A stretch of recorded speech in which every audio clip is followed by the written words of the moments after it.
Thank you, Patta sir. Good evening to all the panelists and all the audience who have joined for today's case capsule discussion. When I was selecting this particular case, I had a feeling that something similar to a retro rounds in a reality show, because this is a very unusual, rare complication of an old operation. I think the senior surgeons in the audience will accept the fact that in the 80s and 90s, every elective surgical OT list will have one or two cases of vagotomy with gastrojejunostomy.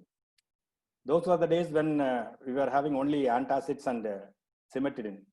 Not even ranitidine has arrived. But we know that with the advent of proton pump inhibitors, the elective surgery for duodenal ulcer has drastically come down. But nevertheless, emergency surgery still happens, like duodenal ulcer perforation or surgery for a bleeding duodenal ulcer is still there. But elective surgery almost has come to a standstill. And the younger surgeons in the audience may not have exposure to this. So I want to use this particular case presentation to tell some of the nuances of the surgical treatment for a chronic duodenal ulcer. Now, not only that, whenever this case is posted, I used to see a pattern in those days. The case will be started by a junior assistant surgeon. He will complete the anterior vagotomy, and sometimes there will be a problem in locating the posterior vagus. In fact, posterior vagus is easily picked up on a laparoscopy than an open surgery. So when he finds it difficulty, usually a senior surgeon scrubs in and hook out the posterior vagus for him. And after the vagotomy is over, the gastrojejunostomy is given to the postgraduate. Actually, it's a very nice operation where to begin and train the surgical skills doing an anastomosis.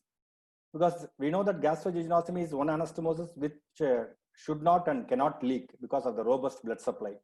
So always it is given to the postgraduate to train for an anastomosis.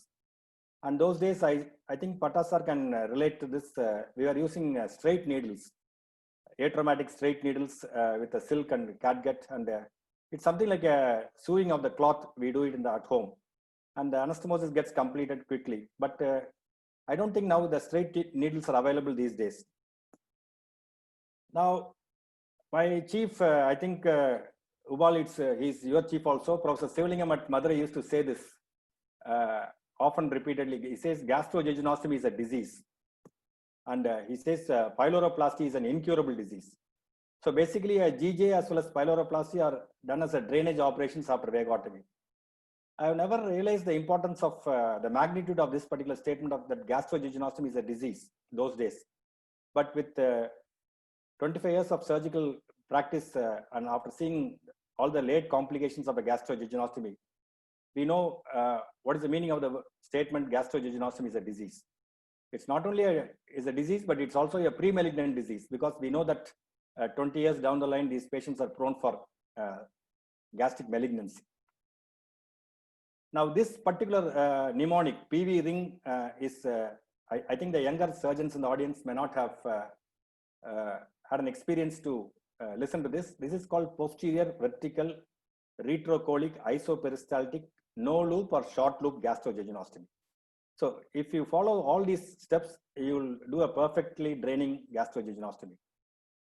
Now, how to do this is you have to lift the transverse colon up and see the undersurface of the transverse mesocolon, and you can easily see the middle colic artery there. On the left side of the middle colic artery, you have a large avascular window called the space of Riolan. You have to open the peritoneum there. Once you open the peritoneum there, you enter the lesser sac, and you see the posterior wall of the stomach. Now you have to apply two Babcock forceps, one on the greater curvature, one on the lesser curvature. So the greater curvature Babcock should be towards the greater surgeon, who is the operating surgeon, and the lesser curvature Babcock should be to the lesser surgeon, that is the assistant. And this stomach has to be brought into the infracolic compartment, and now you have to pick up the loop of jejunum from the DJ flexure. From the DJ flexure, you have to just have a hand's breadth and select. You have to select a proximal loop of jejunum with a Babcock and a distal loop of jejunum. The proximal Babcock will be to the proximal surgeon. In this case, it will be the assistant. and the distal limb will be to the main surgeon. So if you align this kind of thing and do an anastomosis, you will achieve the PV ring, which will be a vertical stoma, a retrocolic stoma, isoperistaltic, and it will function beautifully. Though there are so many late complications of gastrojejunostomy, but one thing good about this particular PV ring is it drains fantastic. Unfortunately, with the advent of laparoscopy, none of the laparoscopic surgeons are doing this operation, this PV ring. And we always say that an anticolic GJ works as good as retrocolic GJ, but I think the senior surgeons who have done this and will appreciate the benefit of how well this operation, this stoma drains, and there are no immediate postoperative complications usually. Now, another point which has to be told to the postgraduate is the stomach has to be brought to the infracolic compartment and not the jejunum to the supracolic compartment, which means that you'll have to fix the stomach to the peritoneal defect that you have created in entering the lesser sac. And this is a very important point. You have to always try to anastomose, do the GJ at the level of the antrum, because antrum is the contractile part of the stomach. So if you do a antrojejunostomy, that will function very nicely. On the other hand, if you are going to wrongly site the GJ in the body of the stomach, it will not function properly, because we know that the proximal part of the stomach is a relaxing organ and the distal part of the stomach is a contracting organ. So these are all the small points that I want to tell, and this will be the quiz question for the day. What is a Stammer's loop? And we'll know the answer towards the end of the presentation. Now, I just want to, before I go to the case proper, I want to take the surgeon's opinion. What is their experience of this particular operation, the vagotomy and posterior GJ, the PV ring? They want to share any interesting aspects of that. Dr. Shankar? Yes, madam. Yeah, we are all in the 1980s, you know, so we used to see a lot of these GJ patients. Yes, madam. And what you would find is any patient coming to the ER with gastric aortic obstruction, most of them, you know, they'll all be the surgeons would be in a hurry to do the GJ at the earliest, because that's one surgery that they would not like to leave. Yes. I think the message, what we learned is when we do an endoscopy much later, we would find that the GJ is actually in the fundus. This is because the dilated stomach has not been decompressed adequately. Okay. And as a result, when you do a juxtapyloric or GJ, when the stomach starts shrinking in size, we do find that it goes up. The common complications that we have encountered, which we don't see now, is of course alkaline gastritis. That is the most common. And GJC, you know, any patient with post-GJ coming with diarrhea and weight loss and hypoproteinemia, the diagnosis is gastrojejunopolic fistula unless another proven otherwise. That's correct. And my own cousin, of course, he did have stump carcinoma towards, after 20, 30 years of surgery. Yes. I think these were the three complications that we encountered. And of course, we had the sham procedures, you know, where they would do a gastrojejunostomy without vagotomy. And we would identify the scar extending up. If the scar extends up to the xiphisternum, this is what little I know, then a vagotomy is almost complete. Whereas if the scar is short of 1 centimeter, 1.5 inches or short of the xiphisternum, the GJ is not, the vagotomy is incomplete. Yes, these were some of our experiences that we had. We did some studies with H. pylori and all that. H. pylori is uncommon in post-GJ status. Shankar, can I take a minute or two to talk about this procedure? Sure. See, in Stanley Medical College, where I did MS General Surgery, GJ is almost a routine. It's there in every theatre list. And actually, for the matter, a fellow, before passing out MS General Surgery, you would do a GJ vagotomy. GJ at least. Yes. I was made to believe in the beginning that vagotomy is a very serious operation. And, that you have to put your finger and feel the string and, blindly and do something. So much so that one of our consultants in our unit used to, with difficulty get the anterior vagus and never used to dig for posterior vagus. And his point is the chances of making a hole in the esophagus are very high. So we felt that, okay, if we get anterior vagus, that's good enough. At the same time, there's a seventh unit of J.P. Daniel. He never used to do vagotomy, it's only GJ. His point is, Indians are not vagotonic, so it's not necessary. Okay. I also came to believe that that may be true. then till I came to Dr. Rangabhasan's unit, where he used to threadbare the whole lower 5 centimeter esophagus, taking all the strands off and completely devagotomize. Then only I realized that vagotomy is an important thing, and that's how it is done. That is my experience with, and of course, the Dr. NR's unit those days, we used to have at least 4 or 5 cases per day for OT list for GVAGOT. Okay. Karan is there? Yeah. Very interesting. When I was a house surgeon, the only indication for vagotomy GJ was visible gastric peristalsis and barium showing gastric outlet obstruction, irrespective of the age. People are thrilled to do vagotomy GJ whenever they used to see the visible gastric peristalsis. So there used to be a senior surgeon who was very famous, skin to skin, 20 minutes, he used to lift his collar and come out of the theater. Then in Stanley, there was a surgeon whose lifetime ambition was to do 1,000 GJs. He never bothered to do vagotomy. His main aim was any patient with pain abdomen to do GJ. I don't know whether Radha you remember, I don't know, I don't want to tell his name. His aim was to do 1,000 GJs in his lifetime. Yeah, possible, yeah. Okay. Now, the point is trying to do a gastrojejunostomy alone without vagotomy is not at all accepted, because a gastrojejunostomy alone is an ulcerogenic condition. Because when you do a gastrojejunostomy alone with a vagotomy, it invariably leads to marginal ulceration on 100% of the times. And some of these can lead to anastomotic ulcer and can erode into the adjacent colon, as Dr. Jayanti was telling about the gastrojejunocolic fistula. So doing a GJ alone for a benign condition without a vagotomy is not acceptable. But anyhow, we have seen all the fallacies that has happened in the previous generation. In fact, I have a feeling that many of these vagotomy and GJ may be unindicated, because, we can say now, because now with the availability of good medications, those days it was only an antacid and cimetidine.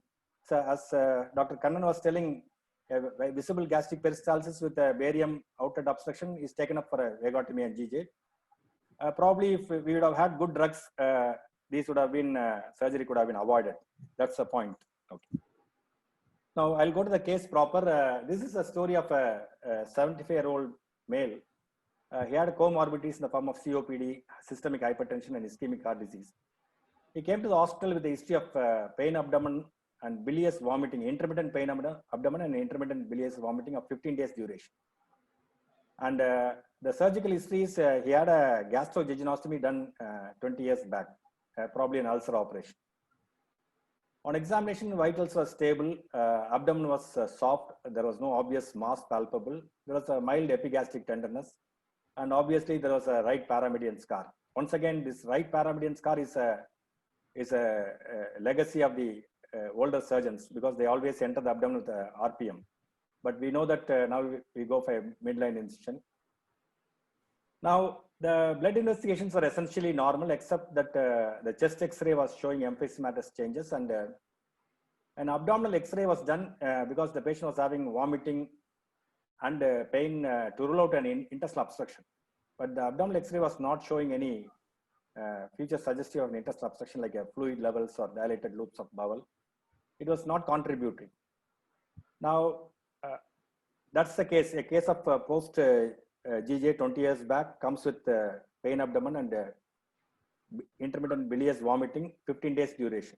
So what are all the possibilities that we can think at this point of time? Panelist.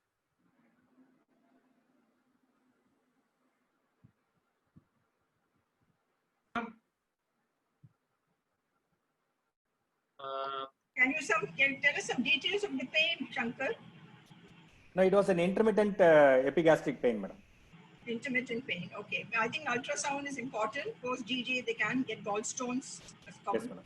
Okay. Alkaline gastritis per se itself can cause some pain in the epigastrium.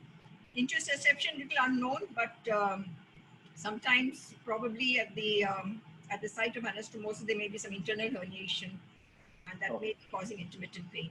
These are my differentials. Okay, madam. Gautam, what's your thought process? Sir, I agree with finding that when a patient has in bilious vomiting almost 20 years later, I think first I would like to rule out if there is an efferent lobe obstruction. It can be of various pathologies. It can be in marginal ulcer, just cicatrice forming a stenosis.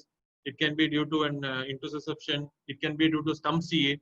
So the first thing I would like to rule out is an efferent loop, starting from the stoma to an efferent loop obstruction because it's bilious in nature. Okay, that's fine. So definitely you have to think in terms of efferent limb obstruction, some adhesive obstruction, and stump carcinoma. What about afferent limb obstruction? Any idea?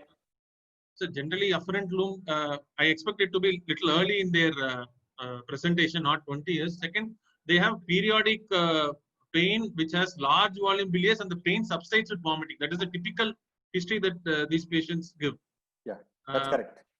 The typical, this is for the postgraduate students, the typical symptom of afferent limb obstruction is patient takes food, postprandially patient has severe abdominal pain, and this is followed by, after half an hour or 1 hour, vomiting of pure bile. There is no mixture of bile and food. That is a typical symptom of chronic afferent limb obstruction. Postprandial pain followed by vomiting of only the bile. By the time the food has reached the efferent loop, the biliary secretions which gets collected in the biliopancreatic secretions getting collected in the afferent limb empties into the stomach and causes vomiting. So that's a very typical symptom of a chronic afferent limb obstruction. So definitely all these things are possible, and how to proceed further? What investigations? Ultrasound and endoscopy. Ultrasound to rule out gallstones, as Madam has correctly told, because vagotomy itself can, on a long-term basis, can lead on to gallstone formation. And ultrasound and endoscopy, Madam. Okay. Okay. Gautam, you're agreeing with that, or you want to? Probably prioritize endoscopy first, but I think ultrasound is also. Because no, you told it is, you are thinking in terms of efferent limb obstruction. How endoscopy will help in efferent limb obstruction? Just want to know, curious to know. The most, like, again, the suspicion what we are looking at is either adhesion or marginal ulcer getting cicatrice forming stenosis of the E limb or orifice, or a stump CA. Okay. So in the later two categories, what we'll have the pathology visualized by the endoscopy. Okay. In case if we are not able to find any lesion up to 5 centimeters of the E limb, I think endoscopy we can easily go up to 5 centimeters of E limb. If you are not able to find anything up to that point, then we are looking at some other pathology. It's more of a small intestinal obstruction because of adhesive or any other cause. Okay. So that will directly dictate the next line of investigation. Okay. So basically, in those days, all these patients were investigated with a barium study. When they want to find out afferent limb obstruction or efferent limb obstruction, or because endoscopy was not rampant those days. But now definitely we can do an endoscopy, ultrasound, and even we can go for a CT abdomen, not necessarily a barium. So the sequence of investigations is depending upon the, I think endoscopy is perfectly correct. In this patient, ultrasound was not suggestive of any polylithiasis. And Ubal, are you still there? I want you to read the endoscopy report, endoscopy for.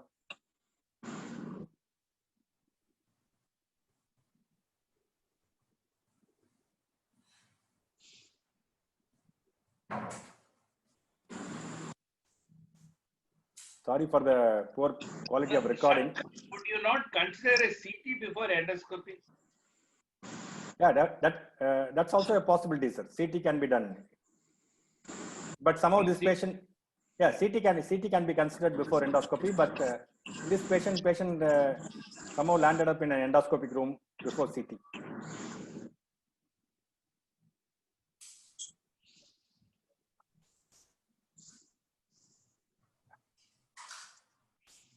And as correctly told, the pylorus seems to be okay only. So probably. No, actually, this is often the, if you notice that after GJ, the pylorus opens up. So as somebody is suggesting in the comments, that is quite often a spasm rather than a stricture, yeah, or a stenosis. This was what was happening. You know, you get this post-bulbar ulcer edema, and that's the time the present is outlet obstruction and patients are getting operated.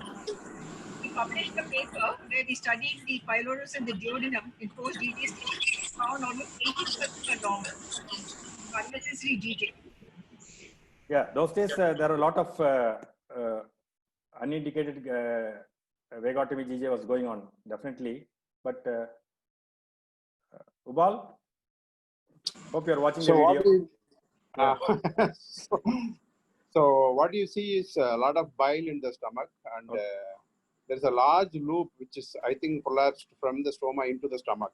Okay. They are able to enter into the duodenum, but I don't think they are able to see the GJ properly. So I don't know whether it is an afferent loop or efferent loop. Very difficult to say.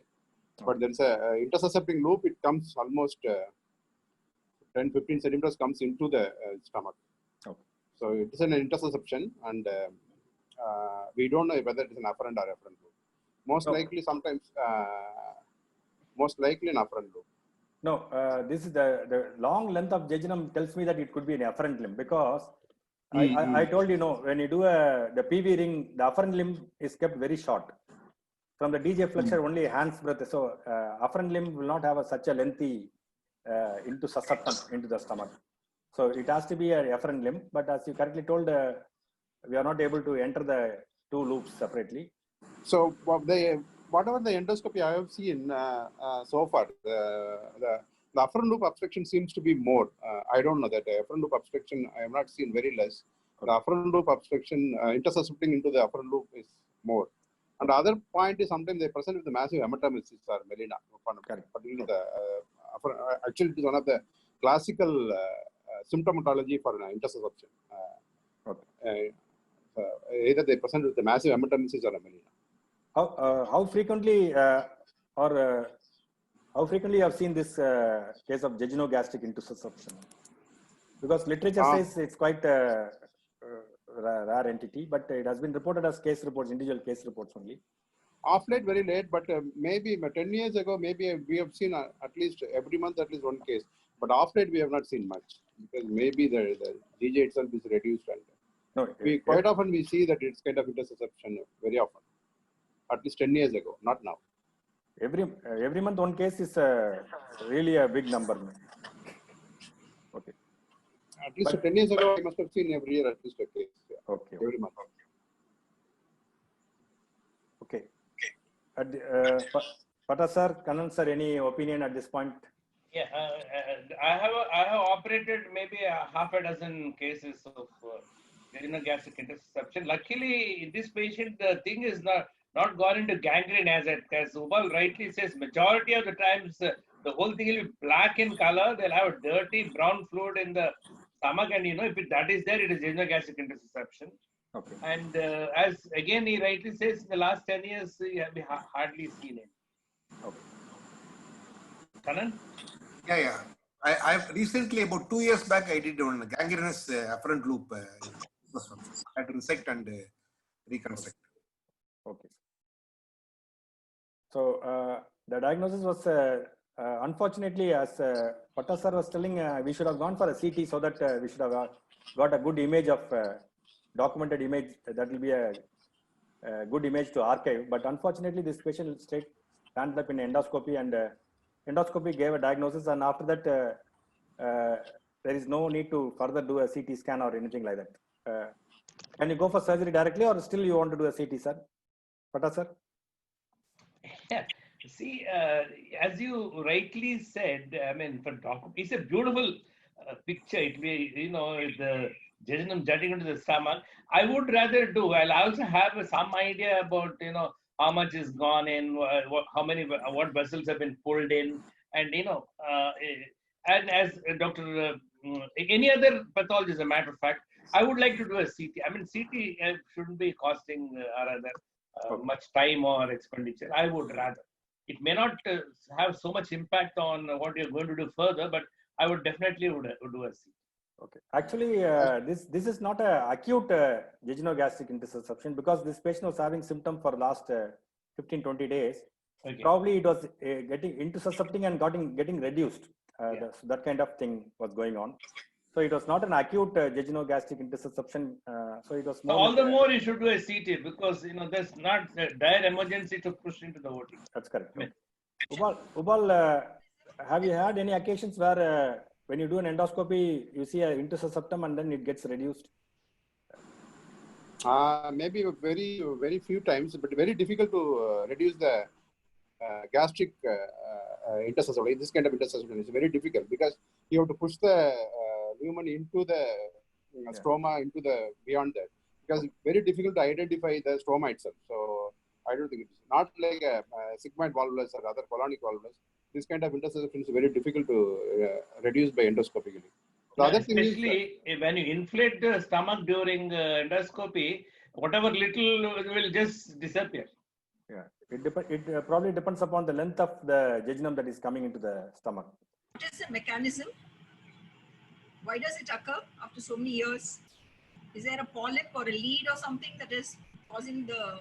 No, jejunogastric intussusception is not because of any polyp or anything, but it can occur. I'll at the end of the presentation, I'll just give you some theoretical aspects of this particular. Before that, Shankar, whether you want to know whether it is an afferent loop or efferent loop is intersuscepting before laparotomy, do you want to know the details, or anyway you are going to open and find out? No, anyway, we are going to do the surgery, and so at surgery. If I can ask you, Shankar, will there ever be an efferent loop intersusception? It's a fixed loop and it's very short, and I don't think efferent loop can ever. No. You're telling afferent loop. Yeah, right. Afferent loop is the short one. Yeah, afferent loop, will it ever intersuscept? Very unusual. If most other, the 80% of the intersusceptions jejunogastric or efferent limb only, because as I told, from the DJ flexure we keep the afferent limb very short.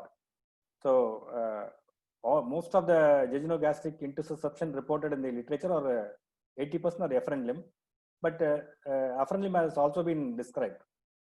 What length you take the GJ? 40 centimeters from DJ or 60? No, madam. That's what I told you clearly. It is a PV ring, which means that I mean we are talking about the old classical PV ring GJ. They ask us in the exam, at what length do you? Yeah, there that is Roux-Y you are talking about, madam. Roux-Y. That you are talking about Roux-Y anastomose, not this. Not a loop GJ. That will also prevent the alkaline gastritis and other things. So Yeah. That is the Roux-Y. That is after gastrectomy or something like that. That's not done for an ulcer disease. Okay. So what we did was we took up the case for because we had the diagnosis, we took up the case for something like a semi-emergency surgery, and that was the findings intraoperatively. You can see we could reduce the intersusception, and the bowel was appearing little congested but viable only.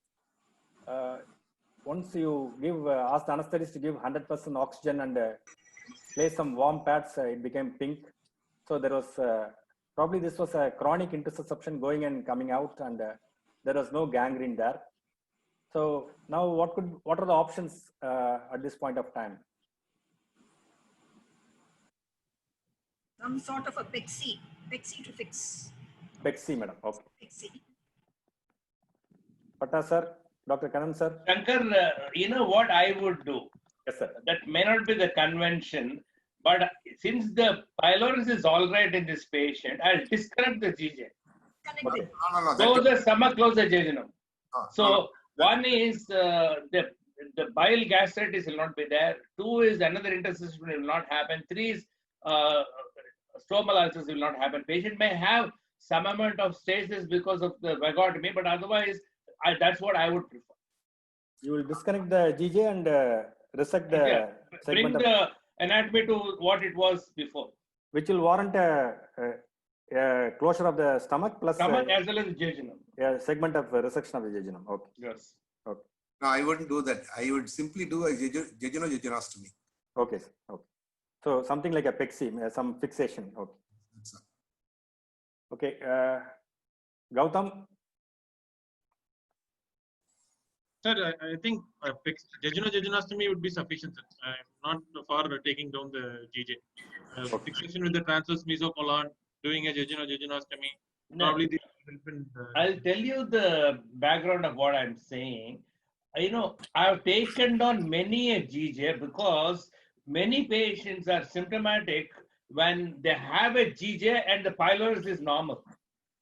Many. Actually, recently also we've done, and those patients have some unusual symptoms. These are the patients. Again, a patient whose GJ was not indicated. If you really look at the pylorus. Now, in the presence of a viable jejunum, I think most of us will try to do only some fixations either to the adjacent loop of jejunum or with a mesocolon, and that's what we did in this particular patient. Just we did something like a serosal jejunostomy, and we fix it to the afferent limb to the mesocolon with multiple stitches to prevent the intussusception happening. That's the mesocolon, and that's jejunum being fixed. Now, if you see a gangrene, then what will you do, sir? If you see a gangrene. Gangrene, obviously, we need to resect the involved segment, and then do a bit of a proximal jejunum will still be available for an anastomosis. It all depends upon what is the length of the loop they have left behind. Suppose the afferent limb has been kept very short, then the anastomosis. If it is a viable segment available, I would rather consider a resection and anastomosis. Yeah, the only thing is the anastomosis might come very close to the DJ flexion. Yeah, that's the point we have to tell. Now, sir, if the gangrene is gone up to the stoma, what is the option? Gangrene has gone up to the stoma means once again you can debride the gastric margin and you can close it, and probably in that case undoing the GJ is inevitable, sir. When you have a gangrene of the okay, sir, how to reconstruct, sir? How to reconstruct? We can take it out, but how to further again do the GJ? No, you should the distal available limb can be brought up. Roux-en-Y, sir. I probably converting. No, that's what I wanted to know. The Roux-en-Y will be better. No need to do a GJ, because we know that the pylorus is intact. So I think in that situation, what Patta sir was telling, undoing the GJ is inevitable. No, that is okay, sir. If the pylorus is open, is okay. In cases if truly there was narrowing, if there is truly narrowing, if the dissection has occurred, then you have to do a Roux-en-Y or something. Roux-en-Y. Okay. Thank you, sir. Thank you. Okay. So, any comments from the audience? Because there are so many of them. If anyone want to come up and say something, please. Sir, can I just run through the chat box, sir? Yes. So, starting from the beginning, we had discussion about what was the reason for doing TVGJ when it's not indicated. So, Dr. Surendra commented it can be due to spasm. There is one query regarding explaining the various types of GJs. What is the difference between anticolic, retrocolic, isoperistaltic, retroperistaltic? What are the indications, advantages, and disadvantages? Yeah, the advantage of doing a retrocolic GJ is that's the only GJ where you can keep the afferent limb very short. The advantage of doing a retrocolic GJ is the afferent limb can be kept very short because you are taking through the mesocolon, and so it drains very well. But the flip side of a retrocolic gastrojejunostomy is you are trying to bring three anatomical structures which are far away towards together. So the stomach, the transverse colon, and the jejunum are brought to the close approximation. So what happens is, if this patient by chance they have not done a good vagotomy or incomplete vagotomy, and this patient develops an anastomotic ulcer, this can erode into the colon and jejunum. So that there only you get a complication of gastrojejunocolic fistula. So if you do an anticolic GJ, the chance of gastrojejunocolic fistula is absolutely not there, because you are not meddled with the mesocolon. But the only problem is when you do an anticolic GJ, the afferent limb tends to be longer. When the afferent limb tends to be longer, then there can be a problem of poor emptying of the stomach, that kind of thing. So that's the difference between the retrocolic GJ and anticolic GJ. And I think now most of the people don't do a retrocolic GJ. If we do it anticolic, but we can do what is called as anticolic posterior GJ. We have to open the gastrocolic ligament and expose the posterior wall of the stomach, and you can do an anticolic posterior GJ. Sir, just to refine it further for the audience, so if there is no resection involved, so if it's going to be done for benign, still retrocolic will be the preferred approach because of its drainage facilities, with a careful notion on colic fistula. But if it's going to be done for a palliative intent, then probably anticolic will suffice. Can we give a message like this? Is it fine? Yeah. I thought we were talking about ulcer disease. I just wanted to confirm. Yeah. Sir, again, just in case I want to extend this discussion further, after resection for malignancy, distal gastrectomy, does it make a difference to bring it anticolic or retrocolic? Usually we prefer to take it retrocolic, but laparoscopic surgeons are taking anticolic only. So both functions. So basically, after gastrectomy, doing an anastomosis is a totally different ball game. And when you are doing for a palliative purpose in an advanced CA stomach, then it is not a posterior GJ. We do an anterior gastrojejunostomy, and they always will have to do a feeding jejunostomy in those patients because you'll have a problem of delayed gastric emptying and. And comment on isoperistaltic or I think antiperistaltic loop. Yes. That's also a query raised. So, actually, in this particular scenario, for an ulcer disease, when you do a perfect PV ring, it's isoperistaltic because it's a vertical stoma extending between the lesser and greater curvature, and it is isoperistaltic and done in the antrum. But when you do a anticolic GJ, then it depends whether you are doing it for after gastrectomy or as a loop GJ. When you do it after gastrectomy, it is better to do it isoperistaltic, but more than whether it's isoperistaltic or antiperistaltic, you have to see the lie of the jejunum. You have to see when you do a GJ, you have to see the lie of the jejunum, which it has to come without kinking. Suppose whenever you use the word isoperistaltic, the afferent limb goes to the lesser curvature and the afferent limb goes to the greater curvature. But when you keep that, if the lie is not good, then you can always do an antiperistaltic.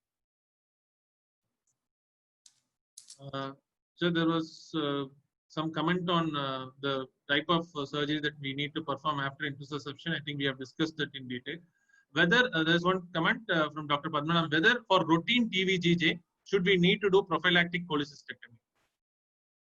I don't think we have to do it. I don't think there is not. No, suppose the patient already has a gallstone and if he's asymptomatic, then you can combine it. In the present absence of gallstone, there is no need for a prophylactic cholecystectomy. Agree. That's all from the chat box. Okay. So let me finish the discussion part. This jejunogastric intussusception was first described in the year 1914 by a person called Bossi. And this was a case we managed 10 years back. At that point, I collected this data. That time it mentions that only less than 200 cases have been reported in the literature. Probably we are not reporting our experience. That's what I feel. And most of these are case reports, which means that a surgeon in his career hardly happens to see a single digit number of cases of jejunogastric intussusception. And especially with the elective surgeries almost come to a standstill for ulcer disease, we may not see it in our lifetime. And it has been shown that this jejunogastric intussusception can occur as early as 2 days post-operative and as late as 30 years post-operative. All these are reported in the literature. And all types of gastrojejunostomy is prone for this intussusception. And as Jayanti Madam was asking, what could be the lead point? And there is a concept that this could be something to do with the motility problem of the jejunum rather than any lead point. So we do not know exactly what really causes the jejunogastric intussusception. And Ubal correctly told this is a very classic triad of jejunogastric intussusception. Number one, patient manifests with high intestinal obstruction. And if you palpate at that point of when there is an intussusceptum, you can palpate a epigastric mass or a left hypochondrial mass. And these patients might also have hematemesis. So that's a classical triad of acute jejunogastric intussusception. The classical symptoms of acute will be colicky pain, vomiting, hematemesis, high intestinal obstruction, which means they will have bilious vomiting and more frequent vomiting. There will not be any abdominal distension, and you can palpate a mass if the intussusception has not reduced. Dr. Shankar, this will also be the presentation of afferent loop obstruction, no? Acute, where you have a mass on the right side, biliary post. No, madam. In afferent loop obstruction will not have a mass, madam. It will have a dilate. Due to the distended, this thing of big bile, you get a copious bilious vomiting. But mass will not be palpable. Mass will not be palpable. Acute situations, that's what I've read. Mass is present, and then they'll have a copious vomiting, and the mass disappears. No, madam. Shankar, a distended duodenum may be felt for all you know. It behaves like a closed loop. Yeah. Anyway, I do not have any opinion about that. This is a classification of jejunogastric intussusception, Shackman's classification. Type 1, as I said, afferent loop occurs only in 10%. Efferent loop occurs in 80%, and there are very rare situations where without a gastrojejunostomy itself, you can have a spontaneous jejunogastric. 10% is combined,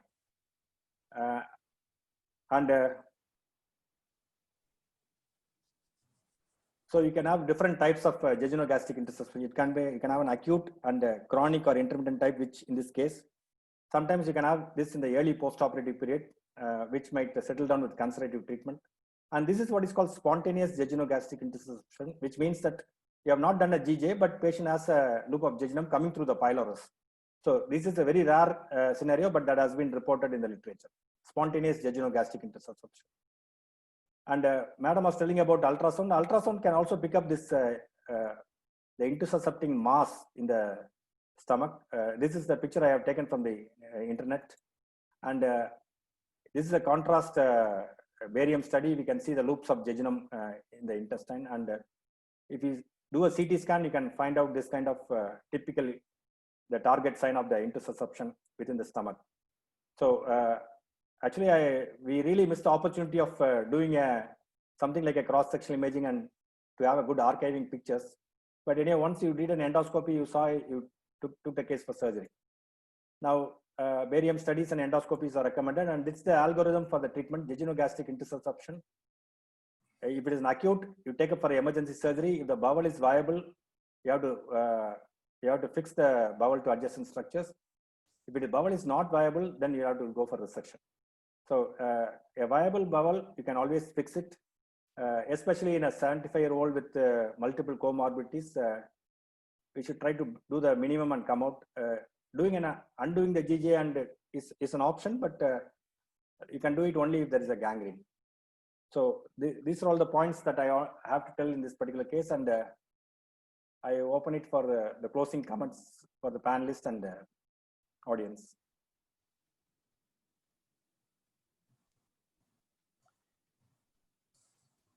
Yeah, I think it's a very nice and interesting case, and some sort of landmark case is not often seen these days, and usually of some sort of historical importance. But I think the whole thing has been discussed fairly well. Okay, sir. Okay. For the interest of postgraduates, yes, sir.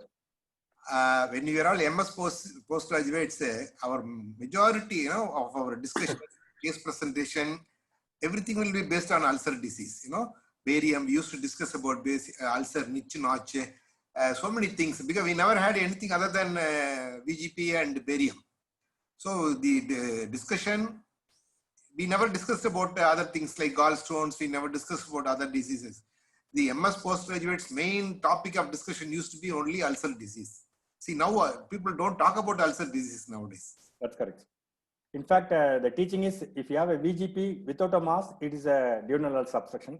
If there is a VGP with a mass, it is a malignancy. That's how we teach the students those days. And definitely what you're telling is correct only, sir. There are a lot of, because the barium was available, we were asked to read the barium and all the signs of how do you diagnose the duodenal ulcer, the cicatrized. And for the benefit of the audience and the postgraduates, normally the duodenal cap appears like a triangle in a normal barium. Deformed. The normal duodenal cap appears like a triangle with blunted corners. Whereas when you have a cicatrized duodenal ulcer, it becomes a trifoil deformity. It becomes like a clover. Clover, yes. That used to be the classical, typical question repeatedly asked in the examination. I don't think now we have any barium pictures for the examination. So a couple of No, other interesting points, Shankar, is Yes, that people, I mean, you can fondly remember Dr. Rangabhashan's retractor, a heart-shaped retractor, retract sir. the left lobe liver and reach the esophagus G junction. And of course, then later on, we used to use a right angle and, you know, you have to get a piece of vagus Yes. and send it for biopsy. I don't know whether you have done that, you know, because that's a confirmation. And again, you know, that's not a very easy thing to do, but usually whenever a vagus is cut without tying, there will be a small bleeder there. Yes, sir. Yes. It keeps on bleeding. Then I also had occasions when, you know, the left lobe is injured when it is very, very vigorously retracted. Yes. And I also have seen esophagus being perforated. So now, of course, with the advent of laparoscopy, vagotomy has become very, very easy. And when I try to do fundoplication, you can see posterior vagus like a big rope. You know, those things you got. But then those were the days where vagotomy used to be a very big procedure. That's correct. Actually, vagotomy in open surgery is because the posterior vagus is hooked out blindly. You have to palpate the aorta and you have to find out the cord-like structure, which you can roll it on the aorta and you have to hook it out. Sometimes it might confuse with the Ryle's tube of the esophagus. That's also a problem. But in laparoscopy, as you correctly say, you can visualize the posterior vagus nicely, and we do what is called as vagectomy. Whatever vagotomy that I have done after doing laparoscopy is we do a vagectomy, which means we are removing a segment of vagus and send it for histopathology to make sure that it was a vagus that was removed and not some crust fibers which are mistaken for a vagus. And it is for the benefit of the postgraduates, you have to understand that the anterior vagus is within the muscle of the esophagus, whereas the posterior vagus lies outside the esophagus. So, Shankar, there's a request for you to share the first slide which shows the ideal GJ, the criteria which you put up. Okay. Before that, Shankar, what happened to that highly selective vagotomy and all? Yeah, I have done quite a lot of highly selective vagotomies. That time that proton pump inhibitors had not come. Only cimetidine and ranitidine had come in the market. So people were doing highly selective vagotomy. But after the PPIs, even that has gone into. Yeah. The only difference, Subal, is when the patient is already having a cicatrized ulcer with obstruction, there is no point in trying to do a highly selective vagotomy. You have to, anyhow, because you have to do a GJ for obstruction, so you will combine with a truncal vagotomy with a GJ. Suppose you have a patient with an ulcer disease where medical management has failed. You should not laugh at me when I say medical management has failed. Those days, that was the answer that was expected from the candidate. What is the indication of surgery for a duodenal ulcer? Is medical management has failed. But in such a patient, if the patient is not having an organic obstruction like a cicatrized duodenum, then you can go for a highly selective vagotomy where you denervate only the parietal cells and you retain the nerve supply of the antrum, so that we don't want to do a GJ. So that's the point. And this is the slide I want to share. This is a PV ring, which is a posterior vertical retrocolic isoperistaltic no loop or short loop, which means you have to keep the afferent limb short, gastrojejunectomy. And for your information, nobody does this in the current era. Shankar, again, since Wal is mentioning proximal vagotomy or highly selective vagotomy, you know, I was there when this procedure came into being, and I know some of the senior PA surgeons of Chennai started doing it, and then, you know, they used to open the stomach and use a tub dilator to dilate the pylorus. And I've seen quite a few patients getting into all sorts of trouble. The duodenum getting ruptured and peritonitis, and actually this proximal vagotomy and highly selective vagotomy died a natural death. I don't know, worldwide it just came for a while, Johnson's procedure, and it just died just like that. After PPIs. PPI served a death blow to the surgery of duodenal ulcer. Right. And finally, has anyone answered the Stammer's loop? Somebody was telling it is now we are talking about Peterson's defect and all, but this Stammer's loop is a loop of bowel which can go between the stomach and behind the gastrojejunectomy, which is what you have described. Between the posterior and the posterior GJ, there is a loop of jejunum which can herniate behind the GJ. So that is called Stammer's loop. And I think now because we are not doing this kind of PV ring, now people are doing bariatric surgery, and we are talking Roux-en-Y anastomosis, and we are talking in terms of Peterson's defect and mesocolic defects. Just to prevent this Stammer's loop, sir, we used to take a bite all around the mesenteric defect where we had done a retrocolic posterior anastomosis. We used to fix it. So there is a way to prevent this Stammer's loop, I think. Okay.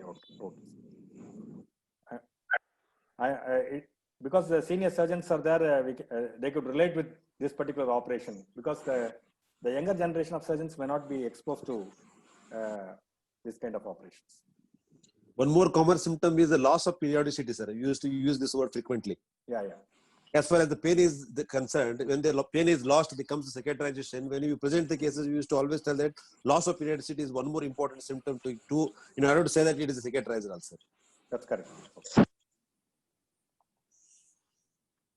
Shankar, if the discussion is over, then shall I close the? Yes, sir. Yes. Thank you again. It's a small, interesting case, and it's like reliving history of ulcer surgery.